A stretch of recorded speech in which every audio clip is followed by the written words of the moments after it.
Você sabia que existe 5 formas de ser guloso? E mesmo se você for magro, talvez você esteja escorregando, talvez você esteja sendo guloso em algum aspecto. Então fique comigo neste vídeo. Fala, meus atletas, aqui é o professor Ricardo, fisiologista, e dando continuidade a este tema, a esta aula acerca da espiritualidade do emagrecimento. Se você não assistiu ao primeiro vídeo, à primeira aula, que eu realizei uma introdução acerca do emagrecimento, sobre o aspecto espiritual do emagrecimento, aqui no card, aqui abaixo ou acima, você poderá assistir esta primeira aula para você entender melhor o contexto do emagrecimento espiritual. Então, dando continuidade no emagrecimento espiritual, dando continuidade no nosso racional, conforme eu disse na primeira aula, que quando pensamos no aspecto espiritual, nós temos as mais diversas religiões, dentre elas o cristianismo, e dentro do cristianismo nós temos a teologia, a filosofia de São Tomás de Aquino, que discorre justamente sobre a gula, e quando falamos em gula, podemos então introduzir esse aspecto para para os nossos métodos de emagrecimento, para os treinos, para as dietas, porque uma vez você se reabilitando espiritualmente, consequentemente você conseguirá melhor executar as suas dietas, os seus treinos, e consequentemente você conseguirá emagrecer e manter o seu emagrecimento. Então, conforme eu disse na abertura desse vídeo, fiz apenas esta pequena introdução, mas eu vou aqui apresentar para você as 5 faces da gula, ou os cinco aspectos que a gula tem, segundo São Tomás de Aquino. Então, a gula não é apenas comer em excesso. Comer em excesso, São Tomás fala que a pessoa que come ou bebe em excesso mais do que devia, mais do que o necessário, comete justamente o pecado do excesso, do comer em excesso, que ele chama de nimis. É um termo em latim, evidentemente, você não precisa decorar, mas caso você tenha interesse em aprofundar nesse tema, conforme eu disse, você pode procurar na Suma Teológica, que é um tratado de São Tomás de Aquino, na questão 148 do livro, do 7º volume, ou seja, do 7º livro. Ali você vai conseguir entender e aprofundar mais neste tema, mais neste conhecimento acerca da gula. Então, esse aspecto da gula, ou seja, do excesso nimis, faz com que você evidentemente engorde. Nós sabemos que o grande problema é o excesso calórico, uma vez você acumulando gordura, ou seja, tudo que você come, sobretudo glicose e gordura, você deposita isso nos seus adipócitos, ou seja, nas suas células gordurosas. Você transforma isso em triglicerídeos, ou seja, você armazena na forma de triglicerídeos, são 3 ácidos graxos e um glicerol. Então é uma forma de você armazenar, porque você comeu em excesso. E esta comelância toda, muitas vezes, conforme diz São Tomás, é um problema espiritual, que ele chama de nimis. Então, dando continuidade, eu vou aqui falar dos outros aspectos. Agora, a segunda forma que São Tomás fala, pela qual nós cometemos também o pecado do excesso, não é necessariamente pelo nimis. Ele chama, por exemplo, de ardenter. O que é o ardenter? É comer de forma voraz, talvez sem meditar, sem orar, sem rezar antes da refeição, ou seja, comer de uma forma animalesca ali, conforme come um cão faminto, comendo excessivamente rápido, sem degustar, sem mastigar, sem deglutir, saboreando, ou seja, tendo até o próprio prazer em relação à refeição. Você está sempre acelerado, pensando na próxima garfada. Então, isso também, segundo São Tomás, é o segundo aspecto da gula, ou seja, esse ardenter, essa forma voraz e excessiva de comer com muita rapidez. Isso é muito comum nos tempos atuais. Por quê? As pessoas cada vez mais têm pressa para logo iniciar seus trabalhos, então de alguma forma vão perdendo essa capacidade de apreciação da refeição. Então tem sido até um objeto de luxo você poder de alguma forma comer de uma forma mais lenta, mastigar mais vezes e consequentemente mastigando mais vezes. Nós sabemos que fisiologicamente é importante, porque a sua refeição chegará no seu trato gastrointestinal de forma mais quebrada, então facilitará a sua digestão. Então, um outro aspecto agora que falarei será a estudiose.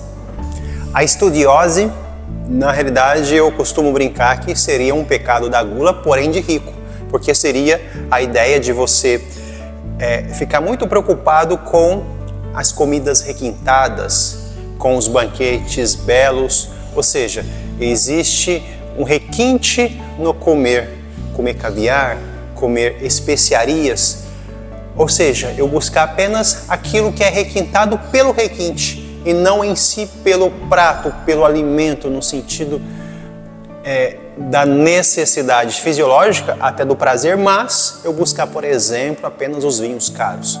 Então, esse tipo de pecado não vai pegar a ralé, não vai pegar o povão. De alguma forma, é um pecado que pegaria mais pessoas com melhores condições, melhores acessos, evidentemente financeiros ou de influência. Então, nesse caso aqui, São Tomás, evidentemente, deveria perceber também esse pecado em pessoas desde aquela época, talvez pessoas mais nobres, né, que talvez escorregassem aí. Então, mas mesmo assim, serve de atenção para nós, nos dias atuais, para não sermos tão apegados às especiarias, apegados àquilo que, de alguma forma, nos leva mais à vaidade do que necessariamente a necessidade fisiológica daquele alimento. Um outro aspecto que São Tomás fala que é pecado é o laute, que é um tipo de gula. Porém, o laute seria uma vaidade ao comer, uma arrogância, um orgulho.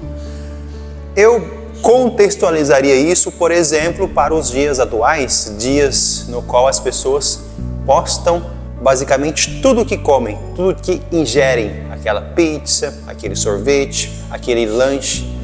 Evidentemente, uma postagem ou outra, eu imagino que não tenha nada de errado, mas os excessos de postagens sem uma finalidade última, a não ser a vaidade, isso sim torna pecado. Então eu vou num belo restaurante, eu quero demonstrar que eu estou naquele belo restaurante, comendo aquele belo prato, então eu tenho que postar isso para toda a humanidade ver, que eu estou ali feliz, contente comendo aquele prato. Então São Tomás toca nesse aspecto. Eu poderia tirar foto, eu poderia compartilhar a foto, mas desde que isso não fosse uma vaidade, fosse apenas uma forma, uma finalidade de motivar outros no sentido positivo, de poderem também deliciar daquele prato. Então este é o laute segundo São Tomás, ou seja, a vaidade é transformar o momento da refeição ou da bebida em vaidade. Então o quinto e último aspecto da gula, São Tomás chama de praepropere. O que é praepropere? Seria comer antes da hora. Aquela pessoa que lambisca antes do almoço, que lambisca antes da janta, ou seja, no momento adequado de tomar a sua refeição, ela já está saciada, porque lambiscou de uma forma inadequada. E sabemos nós, muitas pessoas, quando adentram em um programa de emagrecimento, dizem que estão comendo corretamente, dentro dos horários e as refeições adequadas. No entanto, mentem para si próprias. Para si próprias, porque dizem para outros que não comeram nada. No entanto, se somarem os lambiscos durante o dia todo, certamente ali estaria ou estará a quantidade de vários e vários pratos. Então, São Tomás percebe que isso também é uma forma inadequada, desordenada de tratar a refeição, ou seja, de comer antes da hora. Então, resumindo, os 5 aspectos da gula, aqui está a Suma Teológica, esse aqui é o 7º volume, que justamente tem a questão 148. Caso você queira adquirir, compre o 7º volume, que lá que você conseguirá encontrar e se aprofundar nesse tema acerca da gula. Então, resumindo, nós temos o nimis, que é o excesso da ingesta, da refeição ou mesmo da bebida, o praepropere, que é o comer, lambiscar antes da hora, o ardenter, que é comer de forma voraz, igual a um animal, igual a um cão, o studiose, que é aquele que eu disse que é um escorregão, geralmente pessoas mais requintadas, e o laute, que é a vaidade, de comer pensando apenas na vaidade, em se apresentar para as pessoas e não em si comer pensando na refeição em si. Então, na próxima aula eu vou falar para vocês sobre a cura relacionado ao espírito, ou seja, como então adestrar o espírito para justamente evitar estes excessos aqui e, consequentemente, você adestrando o seu espírito, você consequentemente adentrará num processo de emagrecimento e esse processo de emagrecimento o tornará mais ordenado. Uma vez mais ordenado, você não apenas emagrecerá, mas manterá o seu emagrecimento. Então, se você achou interessante esse conteúdo e se você conhece pessoas que querem se aprofundar nesse tipo de tema, nesse tipo de conteúdo, eu peço para que você compartilhe e peço para que você também escreva aqui nos comentários abaixo ou mesmo dê um like, um joinha, para que esses vídeos possam chegar a outras pessoas e essas pessoas possam ser ajudadas. E lembre-se de fazer a inscrição no canal, ativar o sino de notificação, porque tudo isso é muito importante. O YouTube entende que canais engajados são canais importantes e relevantes. Então espero você na próxima aula. Um forte abraço.